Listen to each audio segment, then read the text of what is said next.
Our guest this week is Sir Robert Worcester, founder of the Mori Group, which records opinion polls throughout today's world.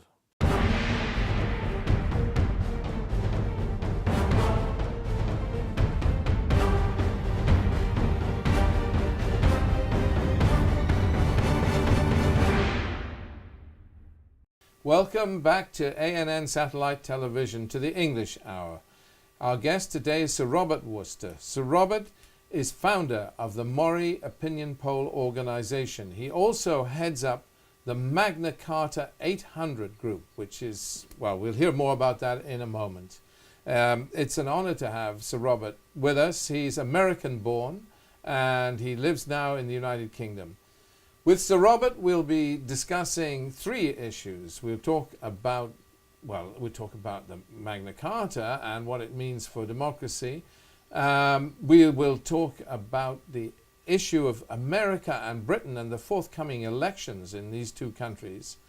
And we'll talk about democracy in the world as a whole, with some focus on the Middle East, of course. And so before we do so, we'll just go to a short video and then we'll start our interview. Magna Carta has a seminal place in English history. It contained the beginnings of the whole concept of human rights and is therefore of huge historical importance. Its 800th anniversary is this year, and it remains significant and relevant because of elections fast approaching on both sides of the Atlantic. The main political parties in the UK are further apart in their visions of how the country should be run than they have been for years. Disillusionment with the traditional parties and issues such as EU membership and immigration has also led to the rise in popularity of protest parties such as UK Independence Party. Similarly, in the US, the diverging political views of the Republicans and the Democrats saw the two main parties at loggerheads over many key issues in the past year. Both elections could prove to be amongst the most interesting and influential in recent history. With democracy seemingly faltering across the Middle East, whether it be the crackdown on democratic freedoms to counter extremism in Egypt or the rise in ISIS in Syria and Iraq, there are questions to be asked about the role of democracy in the region. Democracy has brought many benefits to the West, but is it an idea born and created in the West that does not have relevance to the countries in the Middle East region? Is there hope for democracy in the Middle East? So, Sir Robert, it is an honor to have you with us. We're going to talk about the Magna Carta. An interesting idea, not one that would be familiar to all of our listeners because it is very much, it stands in a British context, but it was fundamental for the world, doesn't it? I mean, it was the beginning of democracy. Well, tell us a bit about the Magna Carta itself. What is the meaning of this document to you? How did it come about? The thing about the Magna Carta is that today, in this very time in which we live, it affects the lives of just about 2 billion people, just under I think it is, but about to be over 2 billion people in over 100 countries throughout the world. In 1940, when I was 7 years old, my father and mother, but principally my father, took me to the British exhibition at the New York World's Fair. And I saw the Magna Carta for the first time. The 1297 version was the one into law, but the 1215 version really struck me. And now it's 800 years since that was agreed, not signed, agreed by King John at a lonely meadow called Runnymede, near Windsor, where of course the Queen has her castle to this day. Yes. Huge, huge castle of Middle Eastern dimensions, really. Yes, built at many of the same times. Yes, it is reminiscent of Crac de Chevalier in Syria. It really is awesomely big, isn't it? It is. Yes. that document was described by Lord Denning, the former late Lord Justice Denning of the British courts, as the greatest document, constitutional document in history. Now, we've got a wall book, what's called a wall book, which is for children from 11 to 14. In the organization which commemorates the That's Magna right. Carta. That's coming out in a couple of months. All right. And it goes right back to Hammurabi in Babylon. And that was much, much earlier. But it is a code of law. And there are many times in the time running up, going back to the 7th century easily, that the first code of English law was published.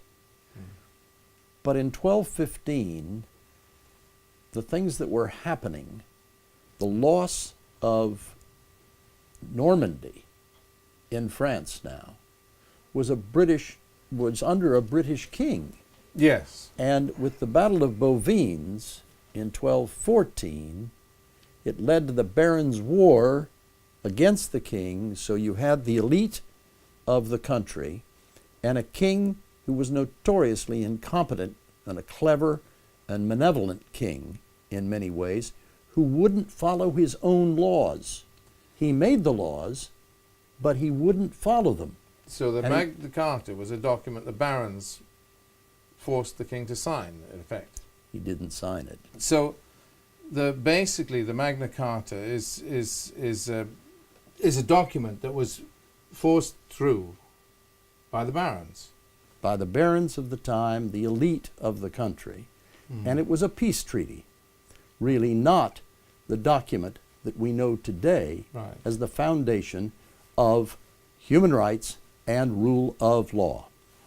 And so what makes it different? What makes it distinct, that changed the shape of politics and brought in democracy, if you like? I mean, what is the founding principle of the Magna Carta? There are just over 60 specific chapters in the Magna Carta. They weren't numbered at the time, but scholars subsequently have agreed that there were 63. 39 and 40 established the rule of law. There were laws that were derived from the king, as there were tribal chieftains, there were potentates, there were emperors around the world, many of whom still are in power, and their word is law. But 1215 was the first time you had a peaceful agreement from a king, manipulant and malevolent, bad King John, who agreed to agree this, and then immediately went back on his word. That's the kind of king he was. He was stalling for time because there was a war going on, and he'd lost London, he'd lost the treasury, and he had his back to the wall, and so he agreed it. It was never signed, it was agreed, and then it was sealed with the royal seal. And when that happened, you had for the first time the divine right of kings challenged, short of beheading him, because they didn't have another king around. Interesting. I'm sure it resonate for many people in the Middle East today. But the key points, I mean, in a way, it was the founding document for democracy. It became the founding document for democracy, but it didn't start out. It was a peace treaty. And about 8 weeks later, Pope Innocent III annulled it and declared that anyone who followed it would be excommunicated. And that was a time when that meant you closed down the churches. You could not have weddings, for instance. And there were several years that the religious, and they were very religious people in those days, their lives were in jeopardy. Their souls were in jeopardy. And yet it moved on past that. When he died the following year, King John died the following year, his guardian, William Marshall, the greatest knight that ever lived, he's described as, and the greatest knight book is just being published. And William Marshall was the guardian to the king, and convinced the young 9-year-old king that under his seal as guardian, the Magna Carta would be reissued almost exactly the way it had been in the year before, in 1215, and that put it back into play. And what is key, I mean, one of the issues that certainly you mentioned to me is that it was the Magna Carta that really established the concept of no taxation without representation. I mean, which is a great phrase we use in terms of America. America, yes, it was the colonists, but the colonists were for the most part Englishmen. Yes, yes. You know, Thomas Jefferson, John Adams, Sam Adams, Alexander Hamilton, of course, was a Scot, but James Otis, Benjamin Franklin, they were all, George Washington, all basically Englishmen. And their war against the British Crown to free themselves was very much based, in a sense, in the principles involved in the Magna Carta. It was kind of a rerun up to a point. And they were all knowledgeable of it. And I've seen Lord Justice Cook's, spelled C-O-K-E, but pronounced Cook, his own code of law, when he laid down what he thought Magna Carta stood for, with annotations in Thomas Jefferson's own hand at the Library of Congress, saying that this should go in the Declaration of Independence. And I've spoken at Faneuil Hall, where they had the discussions in 1775 about what the Declaration of Independence should say. And words from the Magna Carta are in the Declaration of Independence, really? Carried forward to the Constitution of the United States in 1787 and in law today. So specifically, what kind of element of the Magna Carta carried through? I mean, obviously the democracy, what we would interpret as democracy, but they didn't use those words. Well, but when you say no taxation without representation, what are you talking about? You're talking about a group of people who are representing and agreeing to be taxed. So that is the beginning of democracy. Yes. And the democracy is now in over 100 countries and affecting the lives of nearly 2 billion people. And that is essentially it, isn't it? That is, so that if you like, that contract between the people and their rulers, whether they're democratically elected or they're appointed rulers who are hereditary, whatever, that contract is valid in every instance, actually. It isn't uniquely a matter of democracy. If you have a kingdom, the same rule applies. There is a kind of invisible law that the people have a right to be heard if they're going to pay taxes. Exactly. Yeah. Otherwise they withhold their taxes. And I was one of the last people in America to get the franchise, because when I moved to this country in 1969, I still had to pay American taxes, but I'd lost the right to vote. Yes. And we formed an organization called Tax Equity for Americans Abroad. And our theme was, either you give us the vote or we quit paying taxes. And I got up to the Speaker of the Congress of the United States, Tip O'Neill. Right. There were 5 of us that got 5 minutes with the Speaker. And they asked me to be the spokesman. And I said, Mr. Speaker, we have to pay taxes, but we've lost the right to vote. He said, you've lost the right to vote? That's outrageous. And I carried a tea bag in my pocket. In memory of the Tax Equity for Americans Abroad, we called ourselves, TEAA. Yeah. And I said, and if you don't give us the vote, we're going to come and dump tea in your harbor. And he was the congressman for Boston. There were many of our listeners won't be aware of that, but the Boston Tea Party, this event was historic in terms of leading to, well, it was prior to the American War of Independence. Yes, it was. But it was a protest against taxation without representation by Americans. Yes, indeed. So, and they threw a shipload of tea into the sea, basically. That's right. Which was their form of protest at that time. So we have this magnificent code which stands with us today, and which is the foundation not just for British law but for much international law. And indeed, you're right. You got the vote. I think American citizens overseas were amongst the first internationally to get the vote. The British citizens overseas followed suit some years later, and we introduced a law enabling British citizens overseas to vote. And now many countries of the world, including the comparatively recent Iraq elections, Iraq citizens overseas can vote. Yes. So you set a trend really with your campaign to get the vote for Americans overseas. Quite an achievement. Where are we in terms now moving forward? I mean, we're looking at the impact of democracy.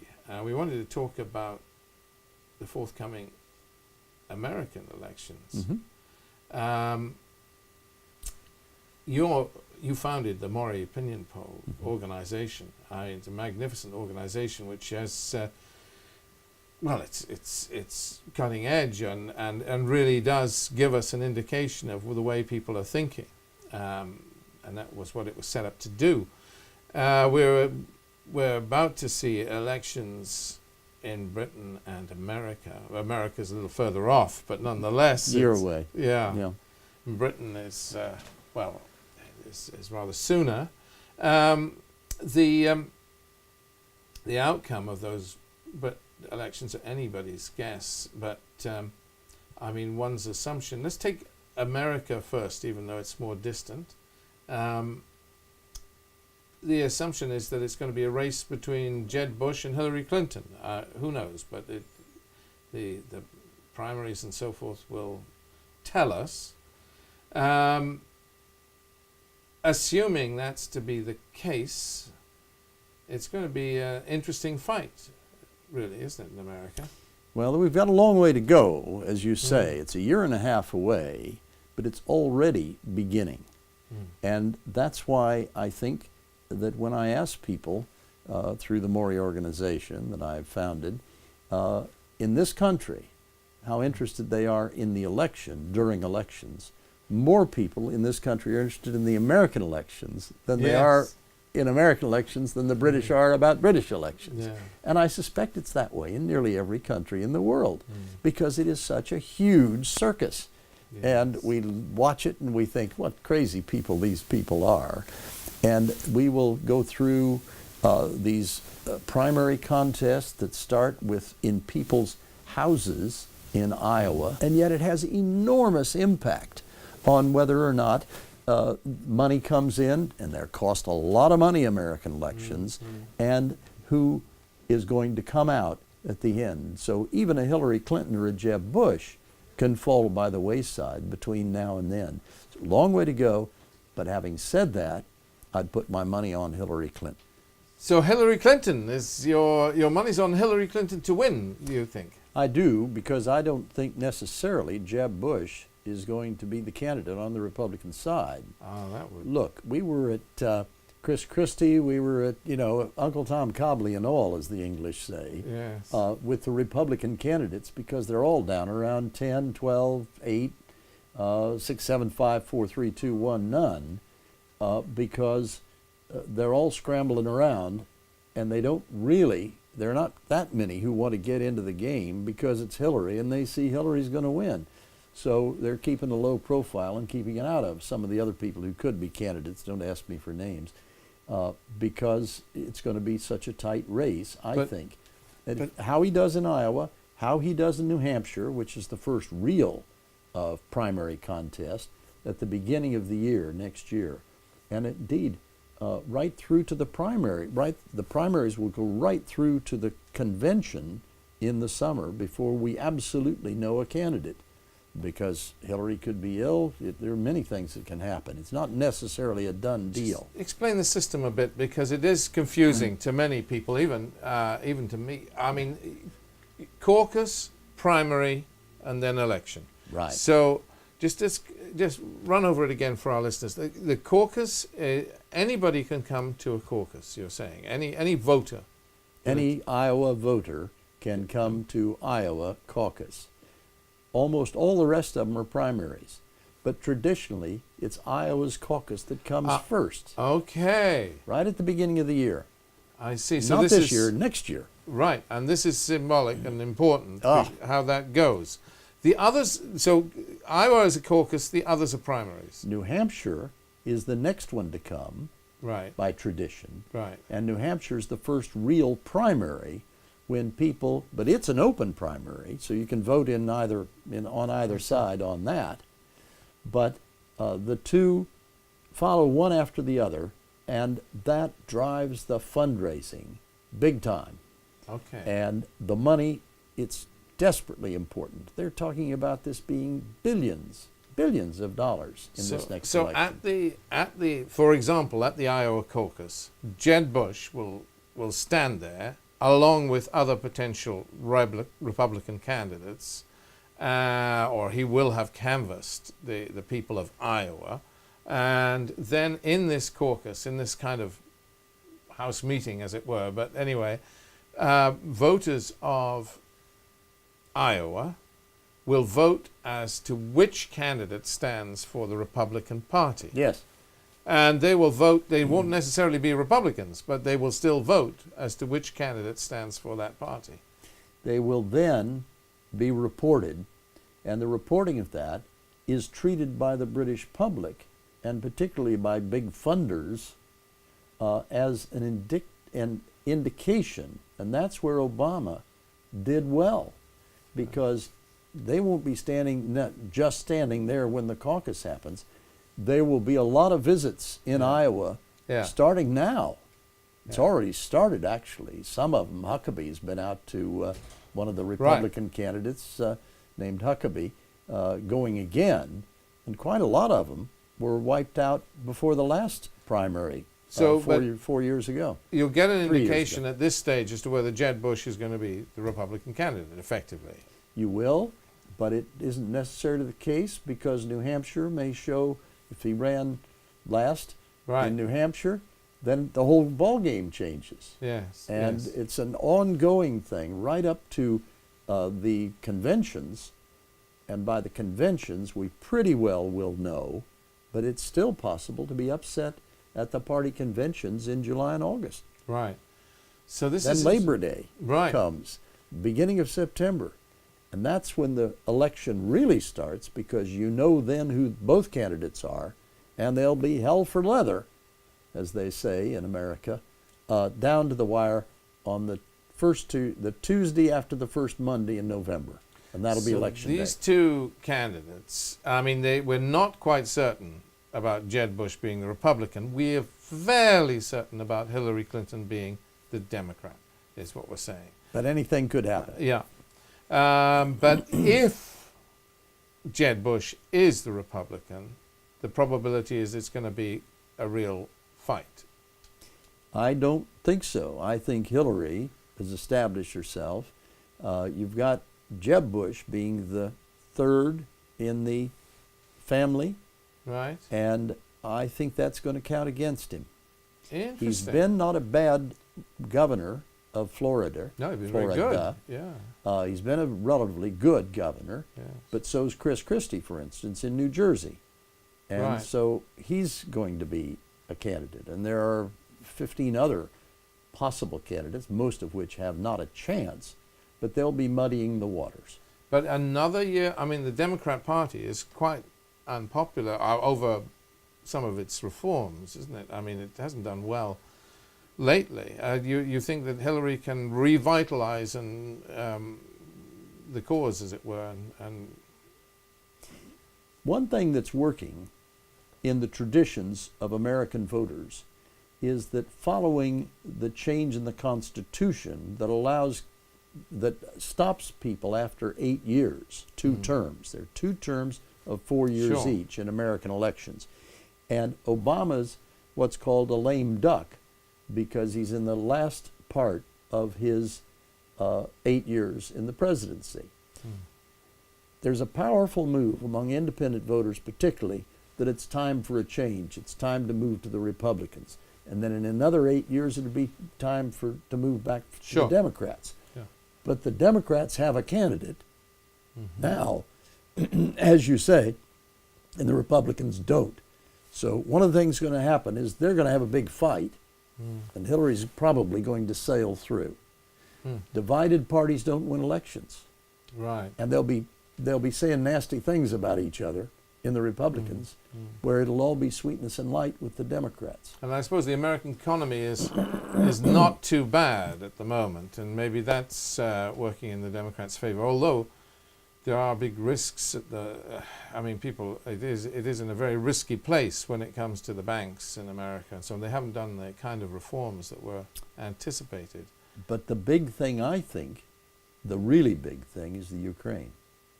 Really. Because how Obama handles that, and Hillary, what she has to say about it, I mean, this could be it's the worst situation in the détente since the Cold War. Interesting. And this is going to be, I think, a crucial thing in the same way that in 1982, in the autumn of 1981, Mrs. Thatcher was the least popular leader of the opposition Sure. in British history. Yes, yes. But come the war, come the Falklands War, Yes. and she's soared up there, Absolutely. and it was a walkover.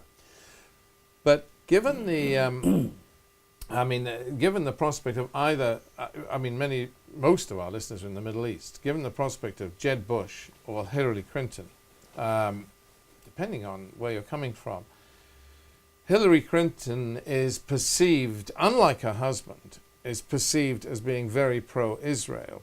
Jeb Bush is perceived, unlike the former Bushes, as being very, very isolationist. So you have an interesting choice. Should the run turn out this way? I mean, I appreciate what you're saying about Jeb Bush being a very uncertain prospect as the Republican candidate. But should it boil down to these two, then am I right in saying Jeb Bush is isolationist? He will not want overseas adventures. Am I right in saying that Hillary Clinton is pro-Israel in a rather more significant way than, for example, her husband was when he was president? In the next 18 months, you will see both of them going right into the middle, because the voters in the middle are the ones who determine who's going to be president of the United States. And so you will see the isolationism tempered, and you will see Hillary Clinton more and more critical of certainly Netanyahu and the being so pro-Israel. But she's in a fundraising mode now. And the fundraising among the Jewish community in the United States is a very important factor in the minds of aspiring presidents. But people in the Middle East, if they see Hillary win through, will be nervous, won't they? I mean, inevitably. I would think so. Yes. Because will she maintain that centrist tendency once she gets into office? Yes. Or yes. either one of them. It's true of both of them. I think they'll go back to their roots. So Hillary is likely to be more, again, pro-Israel, and You would think so. And Jed, if he's the candidate, and if in the event that he was successful, whether that's unlikely or not, he is likely to be isolationist in the sense of America having very few overseas adventures. If he can control it. Yeah. But there we go back to the Ukraine and Putin. Yes. And yes, what's yes. Putin playing at? Yes. Now, yes. we'll know a long time before the election. Right. But how he handles this next 3 months, is going to really be very, very important. It's interesting that issue has, in a sense, become more important, for instance, than Syria. I mean, and yet, Syria, we can't escape it because it keeps coming back to bite us. I mean, we've seen terrible brutality and so on by ISIS. And Britain, the little cousin here that we are now, I mean, we also have an interesting election. Presumably, the incumbent party may win the day, or is that the case? Are we going to see another? It's unfair to ask you to predict, but I mean, are we going to see Labour is going to lose many of its seats in Scotland? Yes. The Conservative Party has got a fight on its hands with UKIP, but will UKIP take seats? No. So No. I think you must, in thinking about the British electorate, never underestimate this wonderful British phrase of hanging on to nurse. Now, what that means, I speak as having grown up in America, but it's a very familiar phrase to me. That means going back and grabbing on to the nurse that you had rather than your mother for safety if you're in any way threatened. And now the threat of liberal Democrats, who are very low in the polls, 5 recently, just 5% for heaven's sake, when they had 27%, I think, at the last general election, and elected 57 members of parliament. At 5, there'd be a handful left. But I don't think that's going to happen, because instead of jeopardizing one of the other parties, they will move back to their comfort zone of hanging on to nurse and going back to the Liberal Democrats. A lot of the support for UKIP, the right-wing isolationist party that want us out of Europe above anything else, want Britain out of Europe for anything else, they'll be going back principally to the Tories. But it's on the ratio of about 6 to 4 to 2. If you take 12 and divide it up, half of them will go back to the Tories, about a third of them will go to Labour, and the remaining will go to the Liberal Democrats, so that the percentages that you see in the polls now in Britain are probably subject to change the closer you get to the election. The key figure to watch, if you're interested in the British elections at all, is the British share of the vote. What the pundits and publishers and broadcasters all seem to focus on is the lead, because it's easier to understand. yes, But the Conservative Party needs about 35 or 36% to be in the game. They have not varied statistically significantly in the polls for 2 years. They've been flatlining for 2 years at 32%. right. It's quite a ways to get to 35 and 36. They're not within shooting distance or shouting distance of the winning until they're up around 39 or 40. And that's a huge change between what's been such a stable influence. But one more sentence on that. Over the same period of time, economic optimism in the British public has gone from minus 30% more people saying that they're pessimistic than optimistic about the next year's economy, up to 35%. So there's been a huge change in economic optimism, but it's not paid off for the Tories because people are not feeling it in their pocket. The economy is not in bad shape, Right. but it's the city of London and the financial banks and the like who are doing it. They're the ones playing the game, and the public are sitting back there saying, but hey, what about me? Well, it's the public who vote in democratic societies. Right. So is your money on the Tories in that case, in the Conservative Party? My money is in my pocket. And Yes. when the time Yes. comes, I think we're going to be flipping coins, because I'll give you 3 forecasts. One, that no party will get an overall majority, and this is a first past the post system. Winner take all. They form not from the popular vote like in America, but from the parliamentary vote. So you've got to count seats. UKIP are going to get 3, 4, 5 seats. 5 max, 3 men. Right. Liberal Democrats, I said at the Liberal Democrat conference in Glasgow a year and a half ago, the bad news is you're going to get from 25 to 30 seats. This year, the chairman, Lord Kirkwood, said, I can remember what Bob said. In fact, I wrote it down. And he said what he said was, we'll get 25 to 30 seats. And I said, yes, that was the good news. The bad news, this year, 25 to 30 seats is the good news. Because They're going to get 25. Yes. The Liberal Democrats. Yes.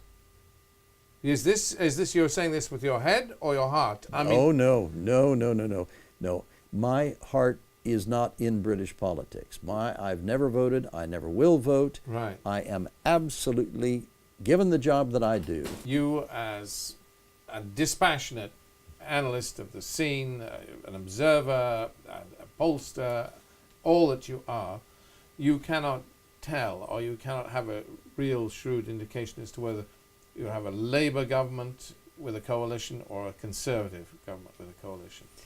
on the one hand, you've got the wrong brother, Ed Miliband, Yeah. rather than David Miliband, Yes. and that's dragging the Labour Party vote down. Mm-hmm. On the other hand, you've got the fact that the economic optimism has not done the Tories any good at all, and so you've got that dragging down the Tories. Mm. And until one or the other Mm. changes, and they're not going to change Ed, and I doubt that unless there's a lot more money in the budget coming forward next time around, you're not going to have the Tories improving much. We do, I mean, they do say in British politics we vote governments out rather than vote governments in. I mean, but in this instance it depends in part, if it's finely balanced, on who can win form a coalition. Interesting times. But the Liberal Democrats are toxic, and Yeah. so nobody will want to join Yeah. the Liberal Democrats, and there won't be a giveaway of a veto Yeah. ever again in Right. British politics. Right. The Tories have learned from that. Interesting. Moving this into the wider picture, I mean, we've been talking so much about Britain and America, and we're up against time, but just the wider picture, we've talked about the Magna Carta, we've talked about the British-American elections, and indeed we'll come back to the Magna Carta at the end of this discussion when we talk about your book.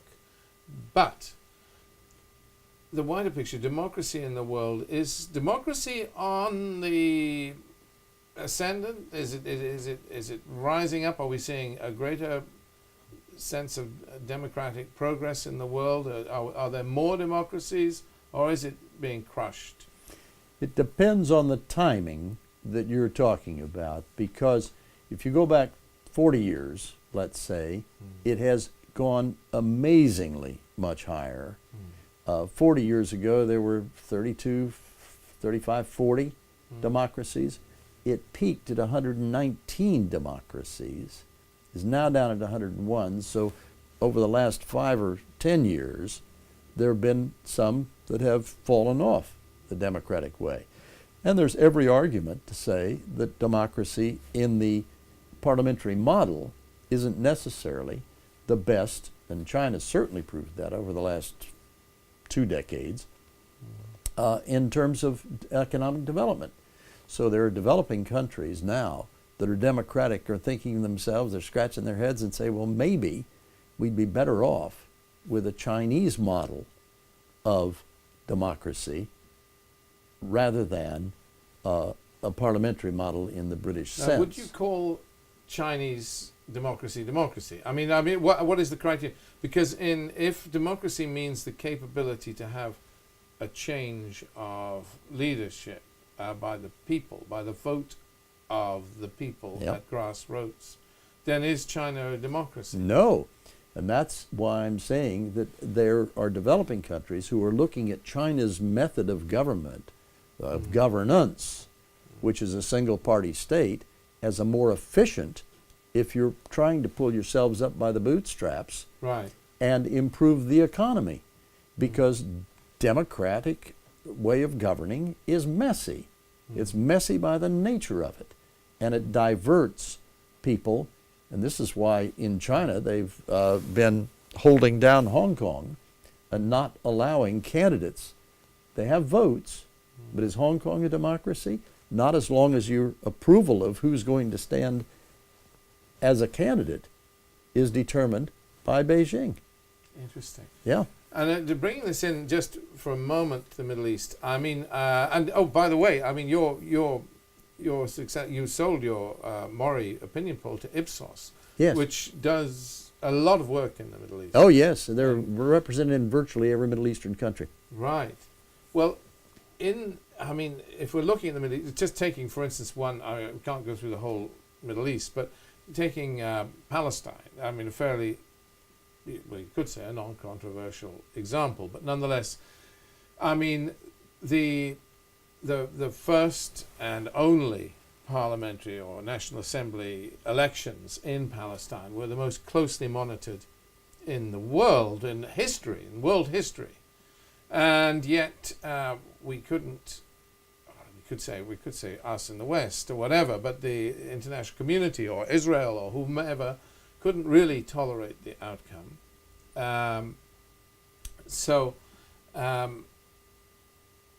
And the prospects of another election are almost zero, and there is a government that arguably is rather less than democratic. Sad situation, and I don't want to go through all the countries of the Middle East, but you could say, we attempted something in Libya after the Arab Spring and so forth. It's slightly distressing, the Middle East, in terms of democratic progress. It is. I was in one of the Middle Eastern countries recently. I'd rather not say which one. No need. And I was asked by an eminent academic, will we ever get there? Meaning democracy. Mm-hmm. And I said, oh yes, but not in our lifetimes. Mm. He's a younger man than I. And is that something to do with us? Is that something to do with us? Us in the West not being able... you look back right to one of the seminal elections in Algeria where we couldn't tolerate the result, you could say. Is it really the West that's the brake on democratic progress in the Middle East? Well, it's certainly a part of it, but I think the economic imperative is another one, because we have complete access in every country, whether it's in the shadows or whether it's out open. We have access to the rest of the world, and of course that's what brought down the wall. Yes, the Berlin Wall. Berlin Wall, yeah. With people in East Berlin being able to watch television in West Berlin and saying, hey, but what about us? We want some of those good things. And it only lasted a while, and the wall came down pretty quickly at the time it did. And within a couple of months, I asked my friend in Poland when I was going over at a lecture at the university in Warsaw, and I said, is there anything I can bring from the shops here? Oh, no, we've got everything, he said. And the wall had only been down 2 months. Yeah, it makes a difference. Oh, it does, because people do want goods and services to become a consumer society, and you don't have a consumer society in the same way in many of these countries. So, Robert, thank you. We need more time, but we haven't quite finished yet, but because we're coming back to discuss the issue closest to your heart. But thank you very much for being on ANN Television. It's been an honor to have you. I enjoyed it.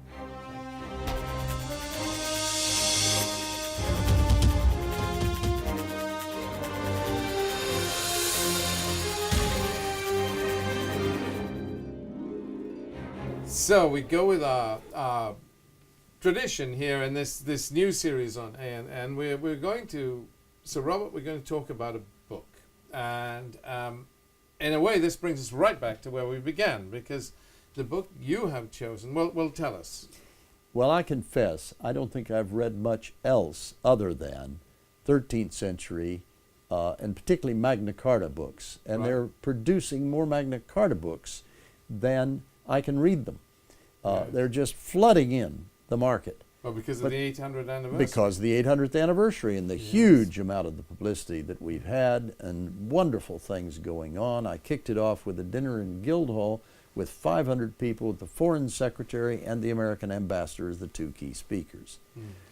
But the book that I would recommend for anyone who really wants to know the facts about the Magna Carta as we know them, by, in my view, one of the two best living academic scholars of the period, is Nicholas Vincent's Magna Carta, a rather short introduction. And it's a bit of a lie because although it's described in the series of Oxford University Press as a rather short introduction, and it's about that big and about that thin, it's 110 pages of facts and history that is almost you can't put down if you know nothing about the subject, because you can't believe all the things that were going on as quickly as they went on, and all the players and the great names of that period. And there's a lot of documentary history that's still being found by scholars today. But that's the book I would recommend. And it's published by Oxford University Press. It is. Nicholas Vincent. It's called The Magna Carta. No, just Magna Carta. Okay. Because Magna Carta is Latin, and of course the word "the" does not exist in Latin. Okay. Yeah. And Magna Carta, of course, Latin was the lingua franca then. It was. But and now it's English. well, yes. But Magna Carta is, and we're back to where we started. I mean, it is all of this democratic movement in the world is based on this one document, in essence. It's the foundation of democracy. Right. It's the foundation of liberty. Right.